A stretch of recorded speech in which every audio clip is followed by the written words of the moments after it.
বন্ধুরা, তোমরা দেখতেই পাচ্ছ আজ আমি একটা অঙ্ক নিয়ে চলে এসেছি। তো সেই অঙ্কটা সুদ আসল থেকে, এই অঙ্কগুলো ভীষণ ইম্পর্টেন্ট, সমস্ত পরীক্ষাতে আসে। আমি যে অঙ্কটা লিখেছি সেটাও দেখতেই পাচ্ছ WBPSI 19-এ এসছে। মানে এই অঙ্কগুলো টাইপগুলো ভীষণ ইম্পর্টেন্ট আপকামিং সমস্ত পরীক্ষার জন্য। তো আমরা যদি জাস্ট একটা নিয়ম শিখে নিই, মাত্র 1 সেকেন্ডে আমাদের উত্তরটা হয়ে যাবে। তো চলো আজকে সেই নিয়মটা শিখে নিই অঙ্কগুলো করার।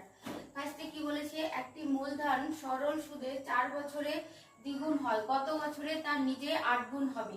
তাহলে প্রথমে আমাকে সুদটা জেনে নিতে হবে। তাহলে যেহেতু এখানে কি বলেছে, সরল সুদে 4 বছরে দ্বিগুণ হয়, মানে 2 থেকে আমাদেরকে 1 বিয়োগ করে নিতে হবে। তাহলে হচ্ছে 1 বছরে সেটা কত হচ্ছে না, তো 4। এরপরে আমাদেরকে কি করতে হবে, 8 গুণ বলেছে, 8 গুণ যেহেতু বলেছে সেহেতু আমাদেরকে 8 থেকে আবার 1 বিয়োগ করে নিতে হবে, তবে আমরা সুদটা পাবো। তাহলে 7 কততে হচ্ছে, 7 কত বছর হচ্ছে, এটাই আমাদের